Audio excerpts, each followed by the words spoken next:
કમલેશ અમને આ વલ્લભાચાર્યના જન્મદિવસની આ સેવા અમને મળે છે એથી અમે ખૂબ જ આનંદમાં છીએ અને દર વર્ષે આ પ્રોગ્રામ અમારા બે ટુર્નામેન્ટમાં થાય છે. સર્વ વૈષ્ણવોનો સાથ સહકાર સબ બધું મળી અને અમને આ ભગવાનના જન્મદિવસની સેવા કરવાનો લાભ મળે છે તેથી અમે બહુ ખુશ છીએ. વલ્લભાચાર્યનો પ્રાગટ્ય દિવસ છે. વહેલી સવારથી તમે પ્રતીક્ષા કરો છો શોભાયાત્રાની, કઈ રીતે તૈયારી કરો છો? સવારે વહેલા ઉઠી અને અમે મંડપનો પ્રોગ્રામ કરીએ છીએ. આ સાફ સફાઈ, ઠંડા પીણાની બરફમાં બોટલોને બોળીને ઠંડી કરીને પેકેટો તૈયાર કરીએ, ભગવાનનું સ્વરૂપ તૈયાર કરીએ છીએ, મંડપને તૈયાર કરી અને અમને આ સેવા મળે છે એમાં અમને ખૂબ જ આનંદ થાય છે. ભગવાનની આરતી ઉતારી અને અમે આનંદ ધન્યતા અનુભવીએ. શું કહેશો? આજ રોજ 547મી શ્રી વલ્લભાચાર્યનો જન્મદિવસ, જે વૈષ્ણવનો કુળ કહેવાય, જે અમે હાલમાં અમે 21 વર્ષથી સતત 21 વર્ષથી અમે મણિનગરથી નરોડા બેઠક, જે મહાપ્રભુજીની બેઠકે અમે પહોંચીએ છીએ. પાછળ એમાં અમારું સ્વાગત બાપુનગર, ઘણી વચ્ચે મંદિરોમાં હવેલી, બાપુનગર હવેલી, દ્વારકાધીશની હવેલી ખૂબ સ્વાગત કરીએ છીએ, અમારું કરે છે. અને આ સિવાય દરેક ઠેર ઠેર જગ્યાએ અમારું સ્વાગત કરીએ છીએ. અને વૈષ્ણવો માટેને આજે એવો દિવસ છે કે જે આપણે વૈષ્ણવનો કુળનો શરૂઆત થઈ.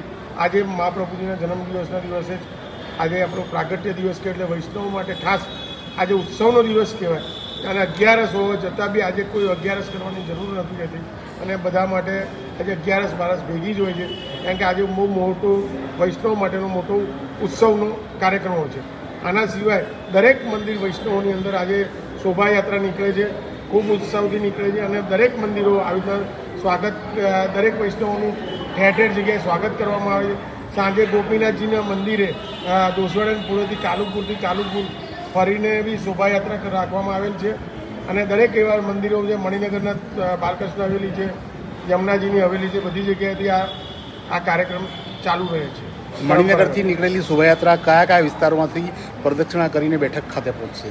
મણિનગરથી નીકળેલી જે ખોખરા સર્કલ થઈ, આટકેશ્વર થઈ અને રખિયાલ, અમરેવાડી, મહાદેવ, આપણે નાગરવેલ હનુમાન થઈ, ઠક્કરબાપા નગર થઈ અને બાપુનગર એપ્રોચ રોડ થઈ અને દ્વારકાધીશની હવેલી થઈ, પછી બીકે ટેર્નામેન્ટ થઈ અને સીધા અમે હાઈવે થઈ નરોડા બેઠક પાટિયા થઈ અને પાટિયાથી અમે નરોડા બેઠક ખાસ અમારું મુકામ છે, જ્યાં અમારો નંદ મહોત્સવ થાય છે અને અમારા બધાનું સ્વાગત કરવામાં આવે છે નરોડા બેઠક.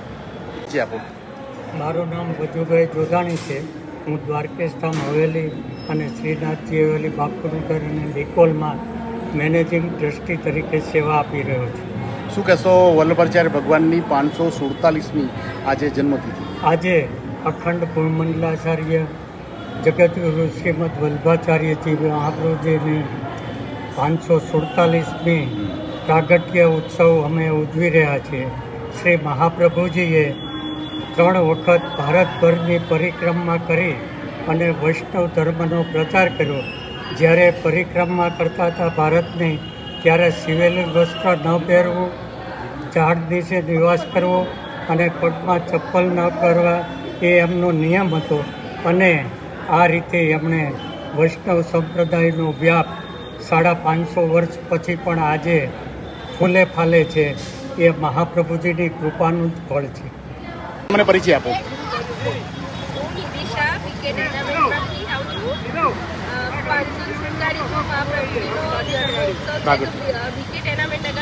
ભવ્ય સ્વાગત કરવા માટે કાલના તૈયારી કરીએ છીએ. ઠંડા પીણા ને એની તૈયારી કરીએ. ખાસ કરીને મહાપ્રભુજીનો જન્મદિવસ છે, કેવી રીતે હૈયામાં હરખની હેલી છે? એ હૈયાની હરખની કોઈ વાત જ નથી, એક્સપ્લેન કરાય એવું કંઈ છે જ નહીં. બહુ ખૂબ જ આનંદ છે. સમગ્ર અમદાવાદના નગરજનોના વૈષ્ણવમાં આજે એક આનંદનો ઉત્સવ છે. ઘેર ઘેર તોરણો બંધાયા છે. હા, ઘરે ઘરે તોરણ બંધાય છે. આનંદનો મહોત્સવ છે. કેવી રીતે પદયાત્રીનું તમે સ્વાગત કરશો? અત્યારે અહીંયા આવશે એટલે અમે ઠંડા પીણાથી એમનું સ્વાગત કરીશું. ભગવાનના ફૂલ હાથથી સ્વાગત કરીશું. ખબર કે ઠીક મણિનગરથી એ ચાલતા આવે છે આટલા તડકામાં. આમ તો જગતગુરુએ ભારતના 3 વાર પ્રદક્ષિણા કરી હતી અને એક વૈષ્ણવ તરીકે શું કહેશો? હાડ કળિયુગમાં આજે પણ ભગવાન સ્વયં પ્રગટ છે. ભગવાન સાક્ષાત છે. જય જય શ્રી ગોકુલેશ. મારું નામ ભરતભાઈ શાહ.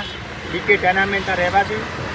આજ રોજ આચાર્ય મહાપ્રભુજી વલ્ભાચાર્યજીનો જન્મદિવસ 547મો મણિનગરથી મહાયાત્રા નીકળેલ છે, જે રખિયાલ થઈ ઠક્કરનગર હવેલી થઈ નેશનલ હાઈવે બીકે ટેનામેન્ટ આગળ અમે તેમનું ભવ્ય સ્વાગત કરીએ છીએ. આ રથયાત્રા આગળ પટેલ કચ્છવાડી થઈ અને નરોડા બેઠકે પૂર્ણ થશે. જય જય શ્રી ગોકુલેશ. શું કહેશો દરેક વૈષ્ણવના આજે હૈયે હરખની આજે દરેક વૈષ્ણવો ખૂબ આનંદથી આનો લાભ લે છે, તે બદલ સૌનો ખૂબ ખૂબ આભાર. પદયાત્રાના માર્ગ દરમિયાન અનેક જગ્યાએ ઠંડા પીણા શરબતની પણ પદયાત્રાના માર્ગ દરમિયાન દરેક વૈષ્ણવોને દરેક જગ્યાએ ચા નાસ્તાની તથા ઠંડા પાણીની ખૂબ સરસ વ્યવસ્થા મળે છે. તે સર્વે કાર્યકરોનો પણ ખૂબ ખૂબ આભાર. જય જય શ્રી ગોકુલેશ. 547મી વલ્લભાચાર્ય જયંતિના નિમિત્તે સૌ વૈષ્ણવ ભાવિકોનું બીકે ટુર્નામેન્ટ કોઓપરેટિવ સોસાયટી સ્વાગત કરે છે. સાથે બધા જ વૈષ્ણવોનું અમે આવકારીએ છીએ અને આવું પરંપરા કાયમ માટે જળવાઈ રહે એવું સર્વે વૈષ્ણવોને પ્રાર્થના કરી રહ્યો છું. કઈ રીતે સ્વાગત કરશો? અમે ઠંડા પાણીની બોટલોથી, ઠંડા પીણાથી અને ફરાળી પેકેટથી અમે સૌનું સ્વાગત કરીએ છીએ. જય જય શ્રી ગોકુલેશ. 547મો મહાપ્રભુજીનો પ્રાગટ્ય ઉત્સવ છે, તો બધા વૈષ્ણવો મળી અને મણિનગરથી ગિરિકંદરાથી નીકળી અને સર્વે વૈષ્ણવો જાય છે. બધાને બહુ આનંદ આવે છે અને ઠેર ઠેર બધી જગ્યાએ સ્વાગત પણ સારી રીતે થાય છે. તો બહુ આનંદનો દિવસ છે આજે. એટલે વલ્લભાધીશ કી જય. સમગ્ર વૈષ્ણવમાં આજે હરખની હેલી છે, શું કહેશો? આજે હરખની હેલી છે એટલે સમગ્ર વૈષ્ણવ બહુ આતુર છે. આજે દરેક જગ્યાએ એટલો ઉમંગ છે આજે, એટલે બહુ આનંદ આવે છે. જય શ્રી વલ્લભ.